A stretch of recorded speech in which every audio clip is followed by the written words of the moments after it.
Sa video natin ngayon mga maestro ay pag-usapan at alamin naman natin itong bagong balita po no from DepEd Philippines. Ayan.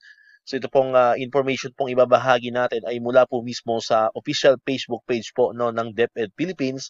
Nakalagay po doon na 60,000 nga po ng mga laptops and smart TVs ang ipamimigay nationwide. Ayan. So napakagandang balita po ito mga maestro kasi alam naman po natin itong laptop and smart TV ay napakalaking tulong po no sa mga kamaestro natin diyan.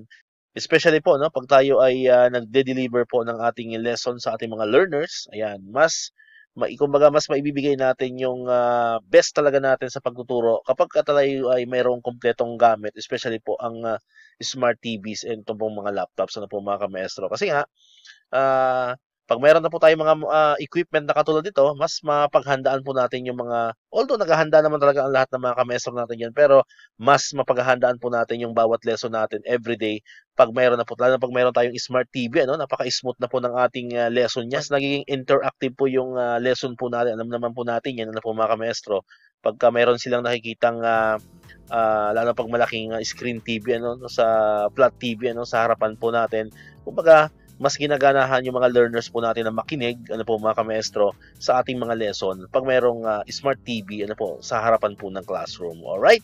So, yun po ang wish natin, ano po, sana po, mas maganda nga, 1:1 na, no? 1:1, pero tingnan natin, ano po, tingnan natin. So, alam ko naman yung 60,000 na ito na mga smart TVs and laptops ay maibibigay po. No? Sana maibigay talaga doon sa mas karapat-dapat, mas nangangailangan nitong mga equipment mong ito mga kamaestro. Alright, so basahin po natin, ano? Basahin po natin yung buong detalye niyan. So mula po ito, no? Mula po ito sa Facebook post po ng official page po ng DepEd Philippines. Alright, so ito po.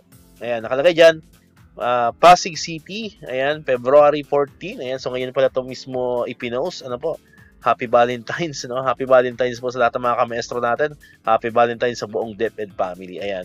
The Department of Education, DepEd, will soon begin distributing more than 60,000 laptops and smart TV packages worth 1.8 billion to schools across 16 regions by the second half of the year. Ayan. So, second half of the year pala ito mag-umpisa mga kamaestro, ano? Ayan.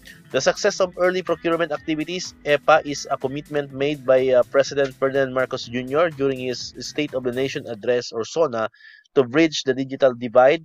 A key component of this is the DepEd Computerization Program, or the DCP. Ayan. As we relentlessly address the classroom gap, we must bridge the digital gap with the equal intensity. Students will be equipped with computers, smart TVs, essential programs, digital books, and once again, access to reliable power and the internet, President Bongbong Marcos elaborated. The faster procurement process of ICT resources was made possible after Education Secretary Sani Angara made it a priority program in his first 6 months in office.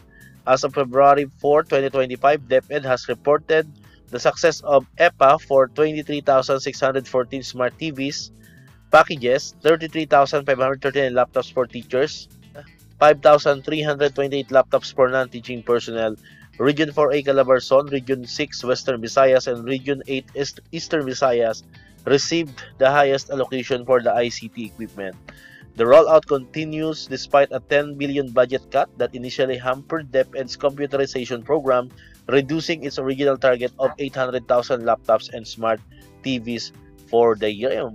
Malaki po lang kung nabawas ng mga kamestro. So from 800,000, no, naging 62,000 na nga lang yung laptops, no, dahil nga doon sa pagkat po ng budget ng DepEd nitong mga nakaraang buwan lamang po, ano po mga kamestro. Ito po yung pinirmahan na GAA, ano, yung controversial na pagpirma ng GAA, ano, yung General Appropriations Act ni Pangulong Marcos. Ayan.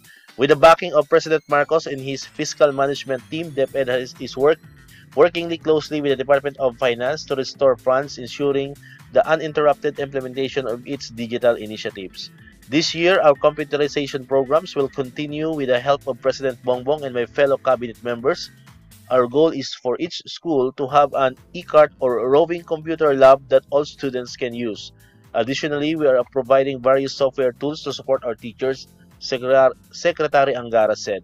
The initiative aims to improve the country's low teacher-to-laptop ratio, which remains a challenge. The Year 2 report by the 2nd Congressional Commission on Education, EDCOM 2, emphasized that better access to technology empowers teachers to be more effectively, particularly in regions where alternative learning setups remain necessary due to natural calamities.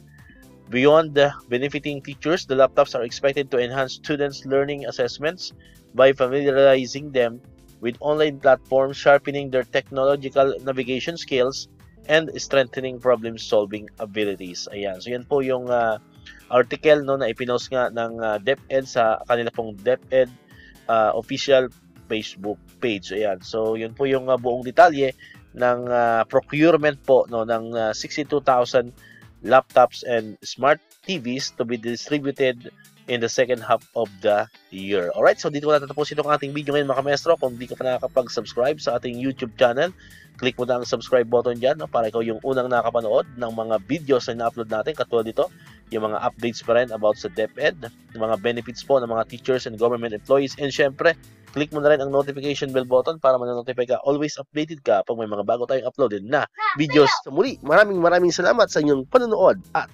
pakikinig. Once again, El Maestro, see you on my next vlog. Bye-bye!